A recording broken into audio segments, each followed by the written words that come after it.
hablar un poquito acerca de la iglesia enfocada, una iglesia que está enfocada, una iglesia que entiende cuál es su enfoque, su misión, su identidad, su propósito. Dice la palabra del Señor de esta manera: por tanto, acordaos que en otro tiempo vosotros los gentiles en cuanto a la carne erais llamados incircunciso por la llamada circuncisión hecha con mano en la carne. En aquel tiempo estaba sin Cristo, alejado de la ciudadanía de Israel y ajeno a los pactos de la promesa, sin esperanza y sin Dios en el mundo. Pero ahora, en Cristo Jesús, vosotros que en otro tiempo estabais lejos, haber sido hechos cercanos por la sangre de Cristo, porque Él es nuestra paz, que de ambos pueblos hizo uno, derribando la pared intermedia de separación, aboliendo en su carne las enemistades, la ley de los mandamientos expresados en ordenanza, para crear en sí mismo de los dos un solo y nuevo hombre, haciendo la paz y mediante la cruz reconciliar con Dios a ambos en un solo cuerpo, matando en ella las enemistades, y vino y anunció las buenas nuevas de paz a vosotros que estabais lejos y a los que estaban cerca, porque por medio de él los unos y los otros tenemos entrada por un mismo espíritu al Padre. Así que ya no sois extranjero ni advenedizo. Escucha esa palabra: ya no soy extranjero ni advenedizo, sino conciudadano de los santos y miembros de la familia de Dios, edificado sobre el fundamento de los apóstoles y profetas, siendo la principal piedra de ángulo Jesucristo mismo, en quien todo el edificio bien coordinado va creciendo para ser un templo santo en el Señor, en quien vosotros también sois juntamente edificados para morada de Dios en el Espíritu. Alabado sea el nombre del Señor. Qué palabra tan tremenda, qué palabra tan poderosa. Resulta que cuando revisamos los anales de la historia, las páginas de la historia, cada hombre en un momento específico se ha querido levantar como un conquistador único, como un conquistador especial. Vamos a tomar como ejemplo a Carlos Magno, este hombre que nació y estuvo presente sobre el 800 después de Cristo. Este hombre tenía en mente conquistar toda Europa, conquistar toda la región de Europa. Su ambición era ser igual a Julio César. Este hombre quería conquistar toda Europa, quería que su nombre quedara en la historia, y empezó, y casi lo logra. Empezó a conquistar en su tiempo toda Europa, pero 14 años después de su imperio y casi conquistando su propósito, Dios le cortó de la faz de la tierra. Este hombre murió y sus seguidores quedaron estremecidos, quedaron atónitos con lo que había pasado, porque se habían envuelto en la idea de conquistar toda Europa, y ahora Carlos Magno estaba muerto y los seguidores decidieron momificarlo y sentarlo en un trono con sus armas de guerra, con todo su potencial, para que fuera como un ícono de la ideología que él había llegado. Así estuvo este hombre momificado, escuche esto, 401 años, hasta que en el 1215 se levanta un hombre que se llama Federico Barbarroja y dijo: ¿hasta cuándo vamos a tener una momia en el trono? Ya este hombre no tiene vida, no tiene ideales, no tiene fuerza, no tiene nada. Ustedes están siguiendo algo que este hombre en su tiempo expresó, pero ya este hombre en sí no es nada. Denle sepultura, ya entiérrenlo, y empecemos a batallar y empecemos a guerrear nosotros mismos. Por lo tanto, una vez más en la historia, aquellos que quisieron conquistar el mundo tuvieron derrota y no lograron lo que querían. Pero por lo reverso, nuestro Señor Jesucristo marcó la historia en antes de Cristo y después de Cristo. Y este no está sentado en un trono momificado, sino que está sentado en un trono, y dice la palabra del Señor que Él vive y vive para siempre. Él está sentado a la diestra del Padre y está oficiando un sumo sacerdocio según el orden de Melquisedec. Él es mediador, Él es abogado, abogado, Él es intercesor. Y lo mejor de lo mejor es que Él conquistó los abismos, la tierra, los aires y el mismo cielo. Y en su conquista dejó algo al paso que se llama la iglesia. Un grupo de hombres redimidos de todo linaje, lengua y nación que le han coronado a Él como Señor y Salvador. Y se ha formado la iglesia. La iglesia que dice la palabra de Dios que era un misterio, que era algo que no se sabía en el Antiguo Testamento, no había sido revelado, pero que ahora en el Nuevo Testamento, con la sangre de Cristo y por el cuerpo de Cristo, nosotros, dice el verso que acabamos de leer, que en otro tiempo no éramos pueblo, que en otro tiempo no teníamos Dios. Ahora el Señor Jesucristo ha unido tanto a judíos como gentiles de todo linaje, lengua y nación, que han coronado a Cristo como Señor y Salvador, y se ha formado la iglesia, el pueblo especial de Jesucristo, el pueblo especial de Dios, por su conquista, por lo que Él ha hecho. Ahora, la palabra nos habla en diversos versos de qué es la iglesia y qué debe hacer la iglesia. Yo quiero tomar 7 versículos de la palabra de Dios donde describe qué es la iglesia. Y el primero que vamos a usar es un versículo archiconocido que es Juan capítulo 15, verso 5. Yo soy la vid, vosotros los pámpanos. El que permanece en mí y yo en él, este lleva mucho fruto, porque separado de mí nada podéis hacer. Y a lo que están apuntando, lo primero que vamos a ver es que la iglesia es un pámpano, es un gajo que debe de estar injertado, pegado y permanecer en la vid, en el tronco que es Jesucristo mismo. La palabra dice ahí el Señor Jesucristo en Juan capítulo 15 que Dios es el labrador, que Jesucristo es la vid verdadera, el séptimo gran yo soy la vid verdadera y vosotros los pámpanos. Y dice Jesús que debemos permanecer en Él y Él en nosotros. La iglesia de Cristo no puede permanecer en filosofía, no puede permanecer en la economía, no puede permanecer en el modernismo, no puede permanecer en ninguna otra cosa que se levante para sustituir a Jesucristo. La iglesia, la verdadera identidad de la iglesia es que debe permanecer constantemente en Cristo Jesús. Hay 3 permanencias que este pasaje habla en su contexto. Y la primera es en Cristo. Verso 4. Como el pámpano no puede llevar fruto por sí mismo si no permanece en la vid, así tampoco vosotros si no permanecéis en mí. Aquellos que no tienen fruto es porque no tienen permanencia en Cristo. Siempre que estemos injertados a Cristo, permaneciendo en Cristo, aflorará en nuestra vida el carácter de Cristo, el fruto del Espíritu Santo: amor, gozo, paz, paciencia, bondad, benignidad, fe, mansedumbre y templanza. La otra permanencia la habla en el versículo 7. Si permanecéis en mí y mis palabras permanecen en vosotros, pedid todo lo que querréis y será hecho. Las palabras del Señor, la Biblia, es lo que debe permanecer en nosotros. Nosotros debemos estar ahí apegados a la palabra de Dios, conocer la palabra de Dios, entender la palabra de Dios para tener esa identidad de iglesia. Y por último, en el amor de Cristo, como el Padre me ha amado, así también yo os he amado. Permanecer en mi amor. Hay 3 permanencias que la iglesia debe tener constante: en Cristo, en lo que Cristo dijo y en el amor de Cristo. Cuando permanecemos en Él, tenemos una verdadera identidad.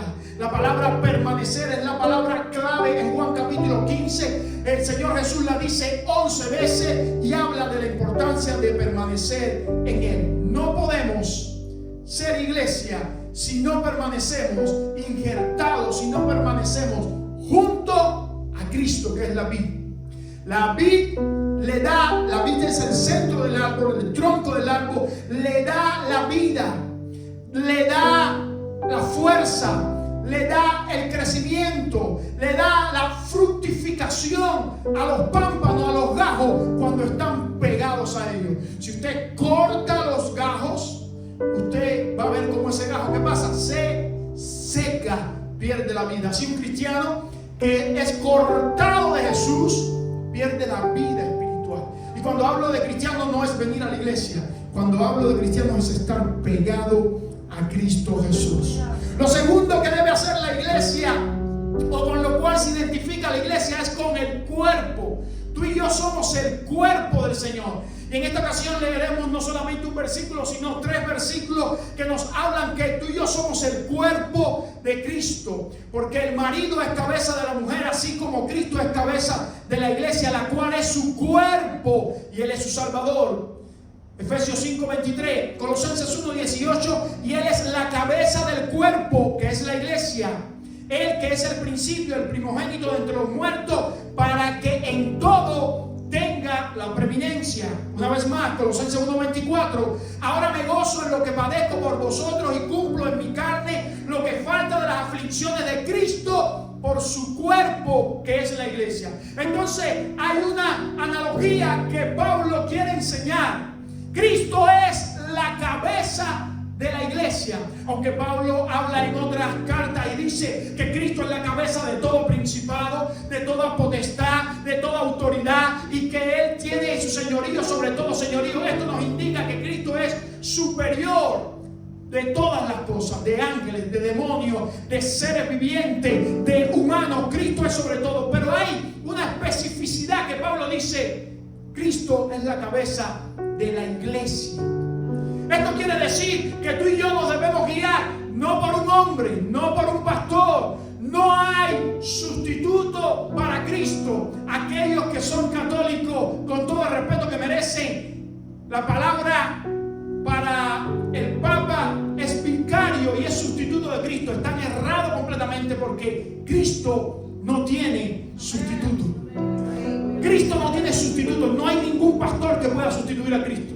No hay ningún hombre en la tierra que pueda sustituir a Cristo. Cristo es la cabeza de la iglesia. Y no lo digo yo, lo dice la palabra del Señor. Cristo es la cabeza. De Él salen las órdenes. Por eso repetimos y decimos que nosotros debemos permanecer en su palabra. Debemos leer la palabra, porque ahí están las órdenes de Cristo. De ahí, de la cabeza, cuando usted estudia la anatomía del cuerpo, de la cabeza viene a cada miembro la movilidad, la vitalidad, la vida y el crecimiento. Una iglesia que no tenga a Cristo como la cabeza no tiene movilidad espiritual, no tiene vitalidad espiritual, no tiene vida espiritual y no tiene movimiento hacia el propósito del cumplimiento del plan de Dios, porque no tiene a Cristo como la cabeza. Ahora, me gusta esto: como cuerpo, tú y yo tenemos a Cristo como cabeza, pero hay algo bien importante. Tú y yo somos los miembros los unos de los otros. No solamente nos debemos a la cabeza, que es Cristo, sino que nos debemos a cada hermano. Y Pablo dice: porque todos los miembros en el cuerpo, hablándole a los corintios, son importantes.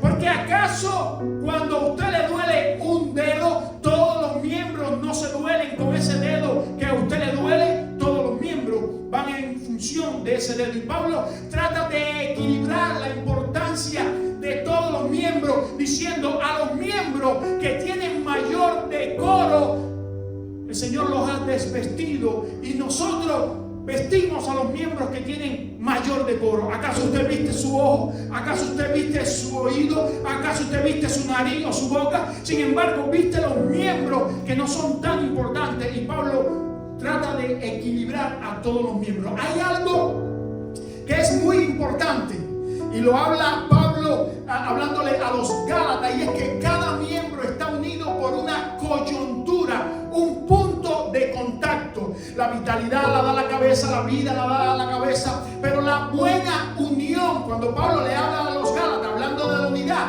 dice que debemos estar unidos por esa coyuntura, por ese contacto, para que haya un buen funcionamiento del cuerpo. Si hay enemistades en los miembros, el cuerpo no funciona. Les ejemplifico lo que Pablo quiso decir. Cuando usted se luxa un brazo, usted se parte un brazo, usted tiene un esguince o cualquier lesión, si lo es en el codo, del codo hacia su extremidad posterior, queda inmovilizado. ¿Por qué? Porque el punto de contacto en su cuerpo no funciona, está quebrado. Así, cuando un miembro tiene problema con otro miembro, el cuerpo de Cristo queda paralizado, queda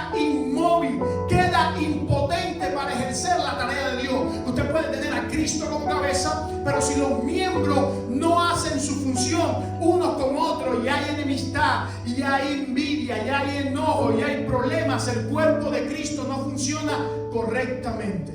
Por eso debemos entender que como cuerpo de Cristo debemos de obedecer al Señor, que es la cabeza, pero los unos a los otros nos debemos mantener en la línea que el Señor Jesucristo nos dijo: amados los unos a los otros, sobrellevar las cargas los unos de los otros, soportar los unos a los otros, orar los unos por los otros. Y así están llenos los evangelios de los unos por los otros, hablando de la importancia de la relación que debemos tener los unos por los otros. Una de las cosas que amamos de este grupo de personas que estamos formando es que se aman, que se quieren, que se buscan, que se añoran, que están siempre atentos los unos a los otros. Tercera palabra, dice Pablo hablándole en esta ocasión a los Efesios, dice: así que ya no sois extranjeros ni advenedizos, sino conciudadanos de los santos y miembros de la familia de Dios. Cuando tú aceptaste a Cristo, ya no eres un extranjero, ya no eres un advenedizo, ya no eres un peregrino, ahora eres miembro de la familia de Dios, una familia que está injertada por la sangre del Cordero, la sangre de Cristo. Tú no necesitas tener un parentesco conmigo en familia humana. Tú, si has sido lavado por la sangre de Cristo, tú perteneces a la familia de Dios, y ahora tú y yo somos familiares, pertenecemos a la familia de Dios, aquella que también hay ángeles, que hay seres vivientes y que hay redimidos de toda nación, de toda raza, de toda lengua, y que en el cielo adoraremos al Señor. Vamos a ver las responsabilidades de aquellos que pertenecen a la familia de Dios. Debemos amar a Dios y amar al prójimo, ser obedientes a la palabra de Dios, vivir una vida de santidad y consagración al Señor, renovarnos a la imagen del Señor Jesucristo de día en día, tener comunión con el Espíritu Santo, contribuir de diversas maneras a la extensión del reino de Dios, reproducirnos en otras personas. Esas son nuestras responsabilidades, nuestros privilegios: disfrutar del incomparable amor de Dios, disfrutar de la comunión de los hermanos, disfrutar del cumplimiento de la promesa de Dios en nuestras vidas, disfrutar la seguridad de salvación que tenemos en Cristo Jesús, disfrutar la compañía constante del Espíritu Santo, disfrutar las provisiones diversas de Dios para nuestras vidas y disfrutar la libertad que el Señor nos ha dado en Cristo Jesús. Somos miembros de la familia de Dios.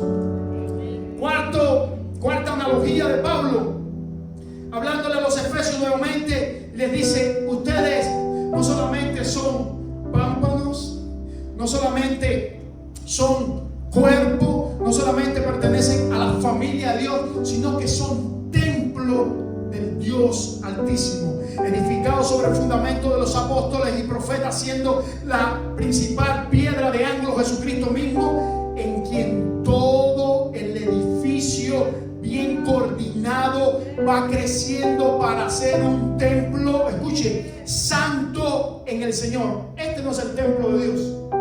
El templo de Dios, ponte la mano en el corazón, eres tú, en quien vosotros también sois juntamente edificado para morada de Dios en el Espíritu. Ponte la mano de nuevo en tu corazón y dile al que está a tu lado: Dios vive aquí. Este es el templo de Dios. Desde siempre Dios ha querido tener un punto de contacto con su pueblo. Para eso se diseñó para él mismo el tabernáculo. Le dio las proporciones a Moisés y le dijo: ahí yo descenderé y me encontraré con ustedes. Caminó la historia y el tabernáculo se convirtió en el templo, en el gran templo de Salomón, que luego Zorobabel reedificó, y ahí era el punto de encuentro de nuestro Señor con el pueblo judío. Llegó el tiempo de Jesús. Ahora todos estaban de una manera expectante dónde sería el punto de encuentro de Dios con su pueblo. Y viene la gran palabra de Jesús a la samaritana diciendo: no es ni en Gerizim, en el monte Gerizim, no es ni en el templo de Jerusalén. Ahora los verdaderos adoradores adorarán ¿en qué? En espíritu y en verdad. Por tanto, de Jesús en adelante, tú y yo nos hemos convertido en el templo Dios por el Espíritu Santo.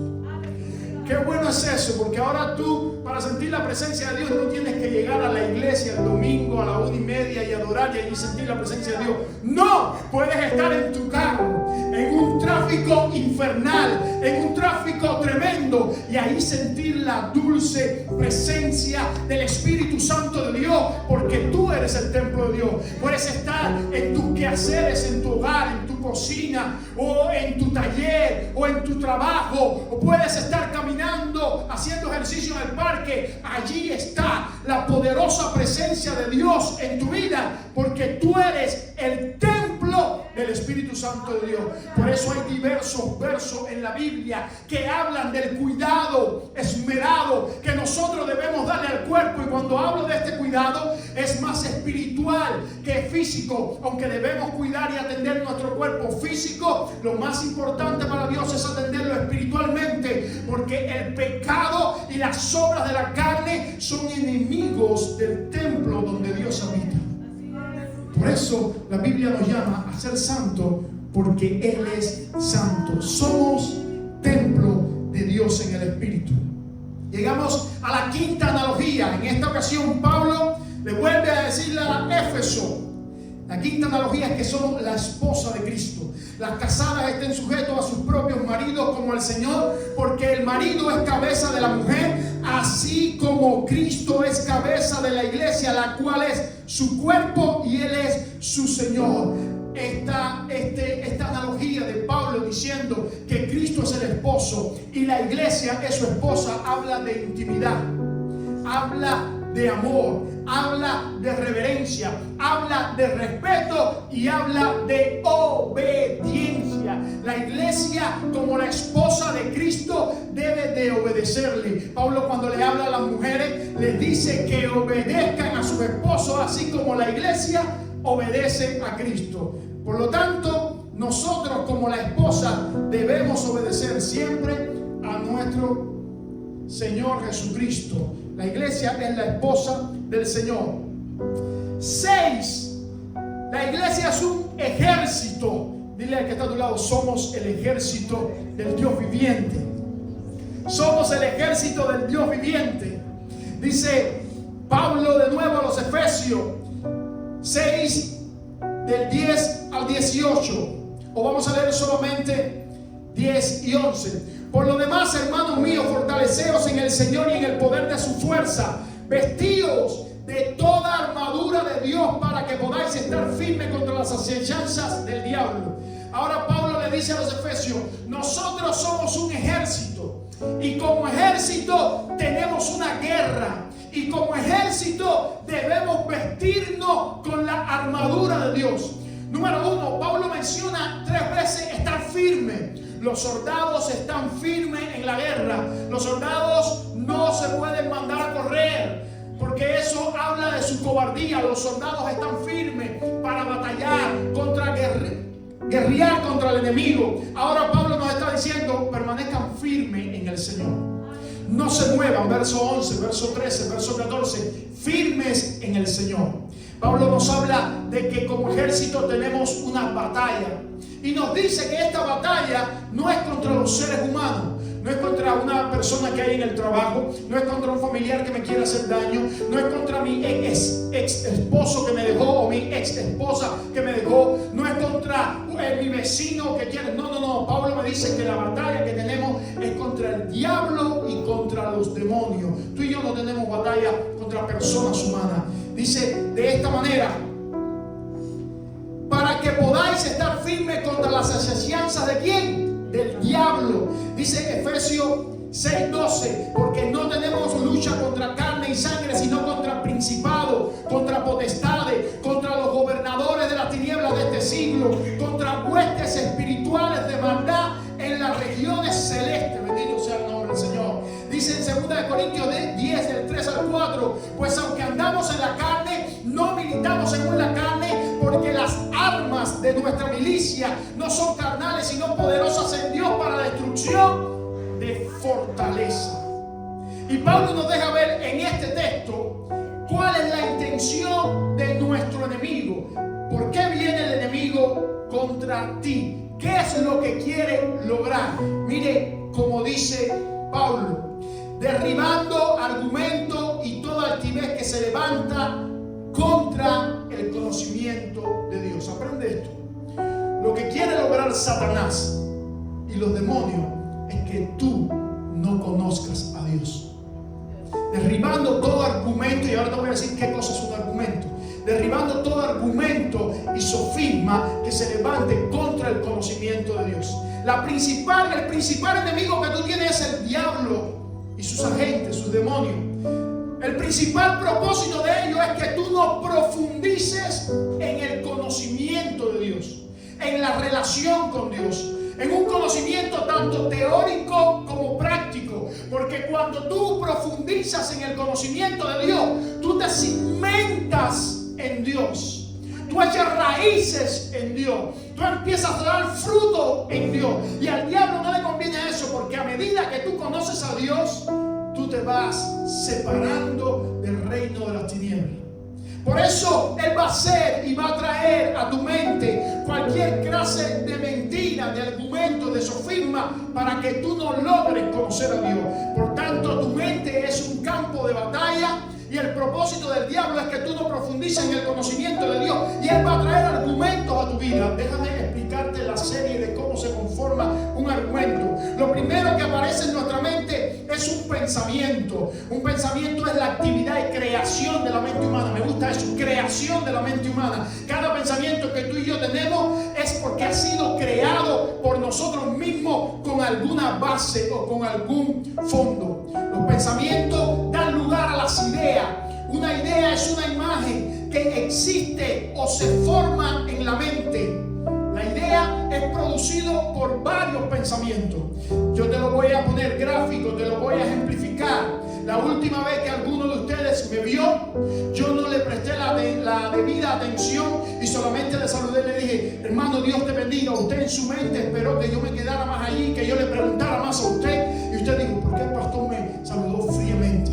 La segunda vez que me vio, yo no le pude atender y le hice así desde lejos, no le di la mano, y ya usted se crea una idea en su mente. La última vez que el pastor me vio, solamente me dijo: Dios te bendiga, y la otra vez solamente me extendió las manos. Es que yo no le caigo bien al pastor.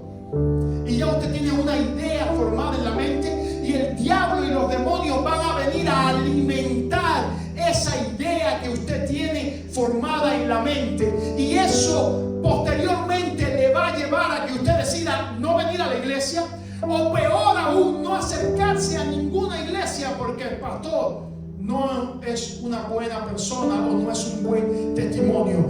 Los demonios usan agentes y usan personas y usan circunstancias para lograr alejarnos del conocimiento de Dios. Después la idea trae un razonamiento. El razonamiento es la organización y estructura de las ideas para refutar o justificar una tesis. Y por último viene el argumento. El argumento es la expresión oral de lo que es un razonamiento. Por lo tanto, ya el argumento es una tesis creada que el diablo logró formar en usted. Por tanto, nosotros debemos, hermanos, tener cuidado. Jeremías 18:8, cuando Dios le habla a Jeremías diciéndole que el pueblo debe convertirse de su maldad. Esa palabra maldad es la palabra logismo, que quiere decir argumento. Cuando usted argumenta en contra del conocimiento de Dios, usted está pecando contra Dios. Por tanto, Pablo nos dice que nuestra guerra, que somos soldados, que tenemos guerra contra Satanás y sus demonios, no contra los seres humanos, y que el principal objetivo de los demonios es venir a formar argumentos en nuestra mente para que no conozcamos a Dios. Y ahora nos da la armadura que todos ustedes conocen de memoria, solamente las menciono: vestidos con la coraza de justicia. Les recuerdo que la coraza es un pectoral que llevaban los soldados por delante y por detrás. Entraba por la parte superior de la cabeza, era un peto delante y un peto detrás. La coraza protegía al soldado por adelante y por atrás. Ahora Pablo hace una analogía y me dice: quien protege al cristiano por adelante y por atrás es la justicia de Dios concebida en Cristo Jesús. Es cuando usted entiende el sacrificio de Cristo Jesús y usted dice: Señor, yo me paro delante de ti no por mis méritos, es por la justicia de Cristo Jesús. Cristo me ha justificado. Lo segundo es el calzado en los pies con el apresto del Evangelio. El Evangelio es la buena noticia. Es caminar bajo la buena noticia que el Señor nos ha dado. Es amar el Evangelio del Señor. Lo tercero es el escudo. ¿El escudo de qué? De la fe. Lo cuarto es el yelmo. El yelmo es el casco. El yelmo de la salvación. Yo me debo aferrar a la salvación que tengo. Y lo quinto, el único instrumento que es ofensivo y defensivo, es la espada del Espíritu, que es la palabra de Dios. Con ella me puedo defender y con ella puedo también atacar. Por lo tanto, como iglesia somos un ejército que tiene batalla, un ejército que tiene lucha, un ejército que tiene un enemigo que es real. Hay dos grandes extremos de la iglesia. Número uno, que ignoran al diablo y sus demonios. Dicen, no existe el diablo, no existe demonio. Yo me he encontrado con hermanos en consejería. Dicen, no, pastor, eso del diablo y los demonios, eso es mentira, eso no existe. Bueno, usted no lee la palabra de Dios, ni sabe lo que es la palabra de Dios, porque la Biblia me enseña que tú y yo estamos en guerra, estamos en batalla, estamos peleando la buena batalla de la fe. De hecho, este hombre que escribió todas estas recomendaciones dijo, he acabado la pelea, he ganado la batalla en los últimos de su día. Tú y yo estamos en una batalla. Y tenemos un segundo extremo. Es aquellos que exageran el poder de Satanás y los demonios. Unos lo ignoran por completo, no existe. Y otros exageran el poder de Satanás y los demonios. Para nada. Nosotros ni lo ignoramos. La Biblia dice que está ahí para hacernos caer, para alejarnos del conocimiento de Dios. Pero tampoco le damos mucho crédito a su poder. Porque la Biblia enseña que tú y yo somos hijos del Dios viviente, del Todopoderoso, que somos hijos del gran yo soy, que no ha perdido ni una de sus batallas. Y usted conoce el verso, todo lo puedo en Cristo que me fortalece. Llévese en su mente la proposición en. No es con tu fuerza, no es con tu experiencia, no es con tu testimonio, no son con tus dones, es en Cristo Jesús, en el sacrificio expiatorio de Cristo Jesús. Y por último, dice Pedro en esta ocasión que tú y yo somos sacerdotes de Dios. Vosotros también como piedra viva sed edificado como casa espiritual y sacerdocio santo para ofrecer sacrificios espirituales aceptables a Dios por medio de Jesucristo. Tú y yo somos los sacerdotes de Dios. Somos nación santa, pueblo adquirido, real sacerdocio para anunciar las virtudes de aquel que nos llamó de las tinieblas a su luz admirable. Pastor, ¿qué es un sacerdocio? Se lo recuerdo una vez más. Es alguien que se para en el medio de Dios y los hombres. Es alguien que es un intermediario. Un intermediario, por supuesto, no para salvación. El único intermediario para salvación es nuestro Señor Jesucristo. Pero es un intermediario para propagación del Evangelio. Es un intermediario para bendecir a los hermanos. Es un intermediario para ministrar a los hermanos. Es un intermediario entre Dios y los hombres. Tiene una doble función el sacerdocio. Privado, cuando va privado representa al pueblo delante de Dios. Y cuando va público representa a Dios delante del pueblo. Tú y yo somos sacerdotes de Dios. En un momento Dios escogió a Israel como nación para que fueran los sacerdotes de Dios. Estamos hablando de Éxodo capítulo 19, cuando Dios le dijo: si oyeren mi voz será mi especial tesoro y yo los enviaré a todas las naciones de la tierra. Pero una y otra vez el pueblo de Israel cayó y Dios quitó el sacerdocio de Israel. Cuando Oseas se levantó y dijo: por cuanto se han alejado de mí, han desechado mi conocimiento, yo lo he desechado del sacerdocio. Y ahora Dios escogió a la iglesia, a ti y a mí, los redimidos, tanto judíos como gentiles, para hacer el sacerdocio de Dios. Ahora, como sacerdotes de Dios, ¿qué debemos hacer? Para anunciar las virtudes de aquel. Y esta palabra me cautiva y ustedes me han escuchado predicarla una y otra vez. Anunciar las virtudes, no es decir las verdades de Dios, sino las virtudes de Dios. ¿Y cómo yo mejor expreso las virtudes de Dios sino viviendo a Dios mismo con mi vida? Por eso el centro del Evangelio es: ya no vivo yo, mas vive Cristo en mí. Jesús lo decía de otra manera, Lucas capítulo 9, verso 23: y todo aquel que quiera ser mi discípulo, niéguese a sí mismo, tome su cruz y vaya en pos de mí todos los días. La cruz, un un instrumento de muerte. Tú y yo somos sacerdotes de Dios para anunciar las virtudes de aquel que nos llamó de las tinieblas a su luz admirable. Gloria al nombre del Señor. Les recuerdo todo lo que somos en el Señor. Somos los pámpanos del Señor, los cajos que están injertados en Cristo. Somos el cuerpo de Cristo. Somos la familia de Dios. Somos el templo de Dios donde habita el Espíritu Santo. Somos la esposa de Cristo, le debemos obediencia. Somos el ejército del Señor. Y por último, somos los sacerdotes de Dios. Cuánto privilegio, pero también cuánta responsabilidad tiene la iglesia. Predicaba unos domingos atrás, somos especiales para Dios. No solamente personalmente, sino como cuerpo, como iglesia, somos especiales para Dios. Dios nos escogió porque estaba en su plan, estaba en su propósito, estaba en su diseño. Dios había pudo enviar una tremenda ejército angelical para que anunciara el evangelio, la buena noticia, pero Dios prefirió escogernos a ti y a mí. No sé por qué, porque no lo merecíamos, pero así es Dios. Prefirió escoger a lo vil y a lo menospreciado de este mundo, a lo débil para avergonzar a lo fuerte, a lo que no era sabio para avergonzar a los sabios, para que la excelencia del poder sea de Dios y no de nosotros. Tenemos una gran responsabilidad y un gran privilegio. Tú y yo somos la iglesia de Cristo. Y lo mejor es que tú y yo como iglesia, nuestro final no va a ser aquí en la tierra. Tú y yo como iglesia tenemos un propósito, y es alabar y adorar el nombre de nuestro Dios eternamente y para siempre. Algunos predicadores usan esto como ilustración y dicen que aquí estamos ensayando lo que verdaderamente vamos a hacer en el cielo. Lo que vamos a hacer en el cielo es adorar todos a una voz al Cordero que nos redimió y al Padre que está sentado en el trono. Tú y yo tenemos una gran bendición.